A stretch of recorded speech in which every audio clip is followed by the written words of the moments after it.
Greetings, wanderer, and welcome to the port of Piraeus.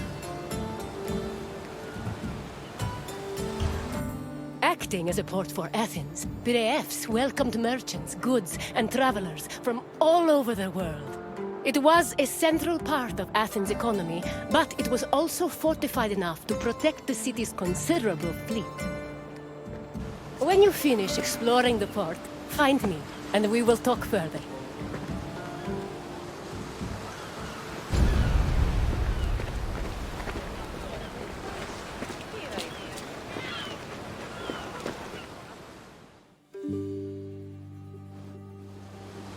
Piraeus, a peninsula southwest of Athens, became the city's main port after the politician Themistocles encouraged the development of its natural harbors.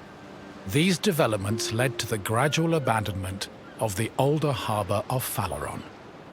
Piraeus's fortifications were further developed by Cimon and Pericles, along with the long walls which ensured goods could still be moved during sieges. Piraeus was divided into three main sectors: the military port, the emporion, and the residential area. By the 5th century BCE, it had become not only Athens' naval headquarters, but also the mercantile center of the Mediterranean.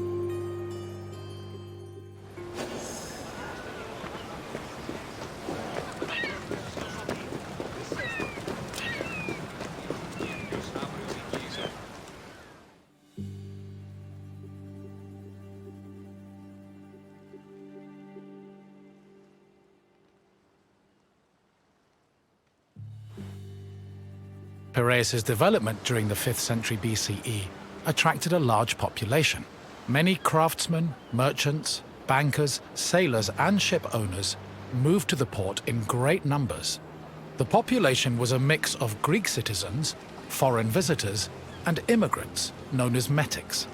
The variety of the port's inhabitants gave Piraeus a cosmopolitan atmosphere. Most of the residents were involved in trade, but others worked on shipbuilding or in larger-scale industries like shield factories. Piraeus's commercial focus offered many opportunities for those seeking to increase their wealth and status. One such rags-to-riches tale is that of Passion, a slave who eventually became a citizen and earned a fortune thanks to his bank and his shield factory.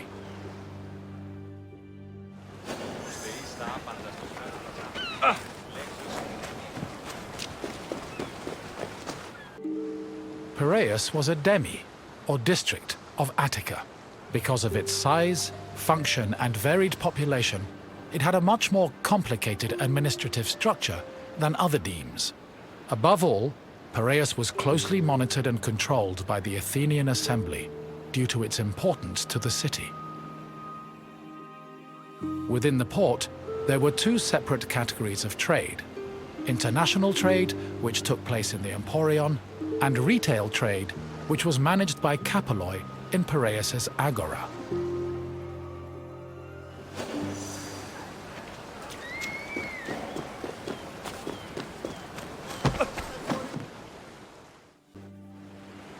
The emporion was a commercial port dedicated to trading goods from overseas. All international transactions were required to be made within its limits and needed to be exclusively wholesale.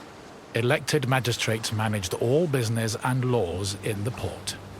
Meanwhile, port authorities known as epimeletes oversaw trade and took care of the regulation of prices. This was an especially crucial duty, as the amount of supplies and goods could fluctuate wildly based on factors like bad harvests or lost cargo. Common products sold in the emporion included vegetables, fruits, fish, leather, timber, marble, metal, weapons, and ceramics. According to Hermippos, Athens was also wealthy enough to afford the finest goods from all over the world, including figs from Rhodes, almonds from Thassos, oil from Samos, and wine from Chios. Taxes were collected on all merchandise that came into the emporion, which provided Athens with a major source of income.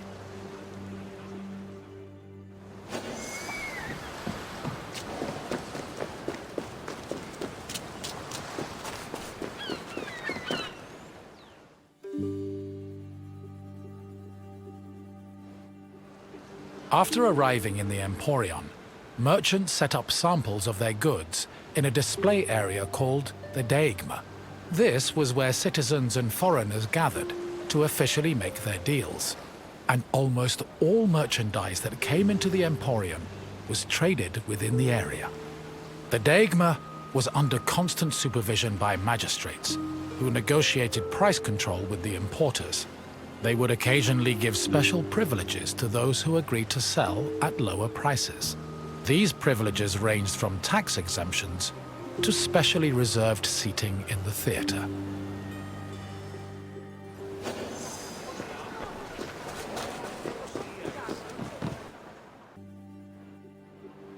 Piraeus was a deme, and as such was supervised by a magistrate called the demarchos.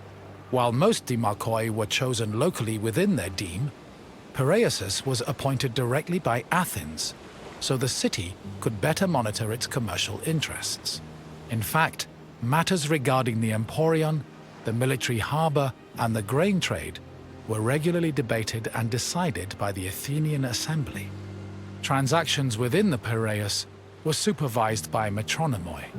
These were magistrates responsible for keeping track of weights and measures.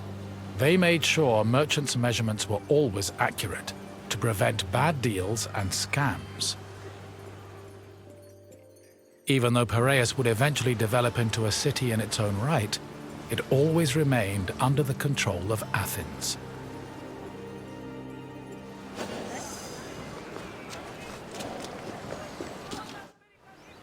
A commercial tax of 2%, or a pentecost, was placed on all cargo entering and leaving Piraeus.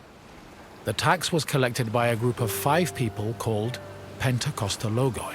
According to Andocides, this position could be bought for the hefty sum of 30 talents, or 180,000 drachmae. However, most of these officials made a profit of up to 6 talents, making the job very lucrative. While merchants were responsible for setting the value of their goods, pentekostologoi had the power to challenge the value if they saw fit. Furthermore, merchants were required to register with these officials before they could transport, display, and sell their goods. Overall, this system provided Piraeus, and by extension Athens, with a tremendous amount of money.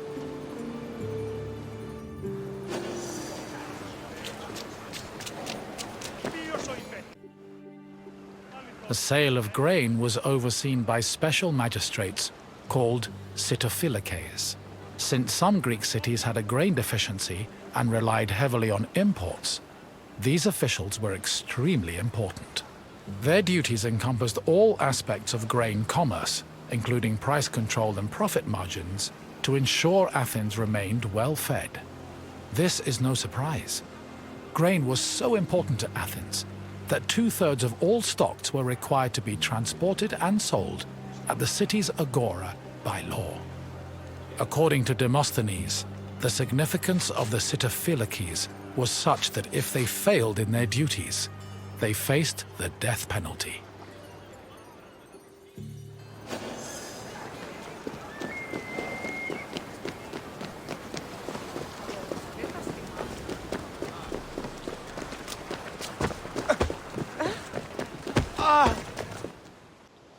The Emporion operated on a foundation of credit and loans. Overseas commerce was handled by 2 types of tradespeople.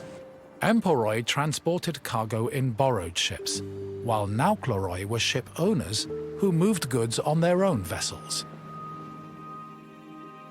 Elsewhere in the Emporion were bankers and accountants who arranged loans and kept track of incoming and outgoing ships.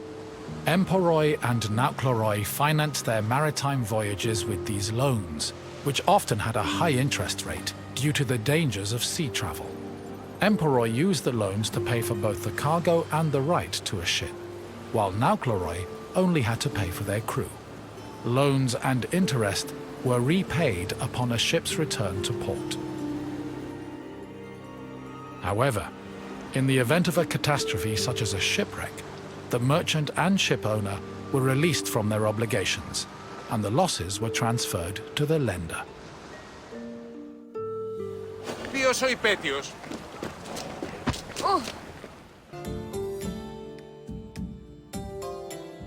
You've returned. I hope you enjoyed your stroll through the piraeus was important to Athens' commercial interests, but it eventually came into its own. If you have any questions, don't hesitate to ask.